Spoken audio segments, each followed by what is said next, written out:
When Palpatine explained the tragedy of Darth Plagueis the Wise to Anakin in Revenge of the Sith, it's the story of a Sith Lord whom Palpatine, through I'm sure a temporary lapse in honesty, neglects to mention was his own master. He frames it as the failure of Plagueis' abilities to prevent his own death after his secret, mysterious, totally not Palpatine apprentice's betrayal, focusing on the power to prevent death because that's what interests Anakin in the moment. But understanding the real tragedy of Plagueis requires knowing a lot of details which would have raised suspicion in even Anakin, and his telling as it was already included some fudging of the details, like the idea that Plagueis had taught his apprentice everything he knew, which wasn't quite true, and that he became so powerful the only thing he was afraid of was losing his power. But really, I think the tragedy of Darth Plagueis stemmed from the fact that he possibly wasn't afraid enough of losing that power, and he didn't recognize where that threat would come from. Plagueis came in at the tail end of a millennia of Sith operating under the Rule of Two, a doctrine established by Darth Bane at the end of the New Sith Wars, the last open war between the Jedi and the Sith, decreeing that the Sith would operate in secret with one master embodying power and one apprentice to crave it. This rule was followed loosely at best by most Sith, and especially as they got towards the end of the line, some of the Sith, at least, and especially Plagueis, started thinking they were close enough to victory that the Rule of Two was no longer going to be necessary. Plagueis in particular started to reinterpret the Rule of Two, meaning the two Sith would rule together.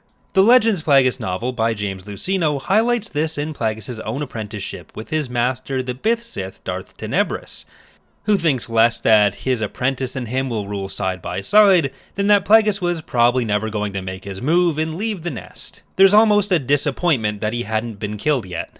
Instead, he'd been secretly training other apprentices to potentially replace Plagueis, including the also Bith Darth Venomous, with the expectation that Plagueis would fight Venomous and Venomous would potentially take Plagueis' place. If Venomous failed, then at least Plagueis might realize how this whole master-apprentice thing really worked. This kind of thing happened a lot throughout the Rule of Two, including with Darth Bane himself, who tried to replace his initial apprentice, Darth Zana, with a new apprentice named Darth Cognis. Cognis decided she would serve whomever came out on top of the two, ultimately serving Darth Zana as her apprentice. And Zana had been trying to find different apprentices before as well. Plagueis never really seemed to go down this road, never training his own helpers to take his place as the apprentice for after whenever Plagueis took down Tenebris. And his apprenticeship to Tenebris lasted decades, possibly even a century. He told Palpatine, his first true apprentice, that he was well over 100 when they first meet around 65 BBY, or years before the Battle of Yavin.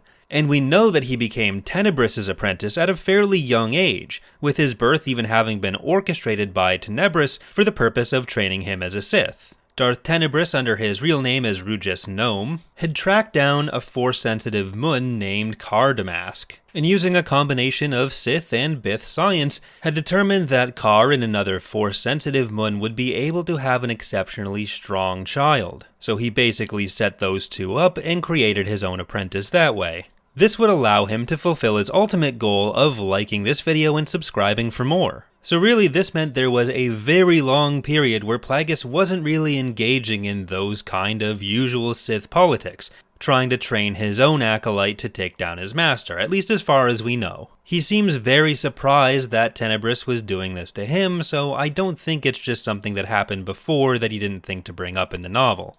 As he did train his apprentice Palpatine, or Darth Sidious, Plagueis ultimately made the same mistake as Tenebris, thinking that his apprentice would not attempt to take his position.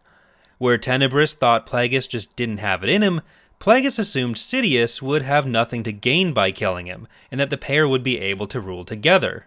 Really, I think this is supposed to reflect a bigger pattern within the Sith, that once the master takes that position, they kind of forget the craving for power that they experienced as an apprentice and think that they'll be the ones to break that cycle. Less than being fearful of losing their power, they become more arrogant or overconfident in their own abilities, and they think they can't or won't fall prey to what allowed them to gain their power in the first place. So Plagueis believed that Palpatine would be elected Chancellor and serve in the forefront, while Plagueis would be declared co-chancellor in his public persona, the wealthy financier Higo Damask, more subtly pulling the strings but still in that same position of power. Kind of a side note, but I don't know if this is something that Palpatine would have been legally able to do. They thought he'd do it literally the next day. So the last stages of Plagueis' version of this plan seem a little bit undercooked. But that's just a sign that he had become so confident in his own power that the idea he might not be needed in the ruling dynamic just flat out did not register with him anymore. Palpatine did kill Plagueis on the night of his election to the position of Chancellor, so Plagueis is actually off-screen in The Phantom Menace. To accomplish this, Palpatine poisoned his master, which in this case means getting him incredibly drunk while the pair celebrated, and planned for the speech where Plagueis legitimately thought he would be declared co-chancellor.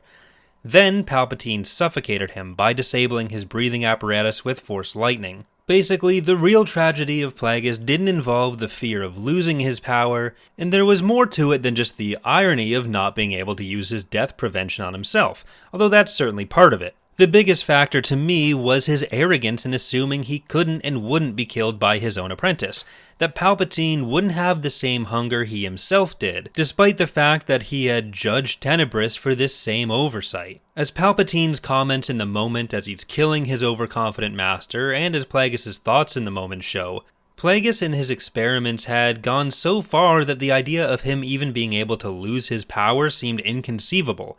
And Plagueis almost thinks of it as a novelty to be tried. And there's another master-apprentice dynamic that I think is at play here. He had thought that Tenebris' recruitment of Venomous signified that Tenebris, much like Plagueis, saw an end to the rule of two coming. But I think this and Palpatine's comments on the fears of losing power reflect more their own position than the actual feelings of their masters who they're commenting on. While Plagueis had the scientific method behind his life extension down, using them on himself and his master, Palpatine's frequent use of backup copies in the form of clone bodies and essence transfer in both Legends and canon, in my opinion, show a greater omnipresent fear of being actually killed, something which Plagueis thought he was far beyond, even if all of this is just a reflection of similar problems coming from different directions. That's it for today. Remember to like and subscribe if you've enjoyed the video, and I hope to see you next time.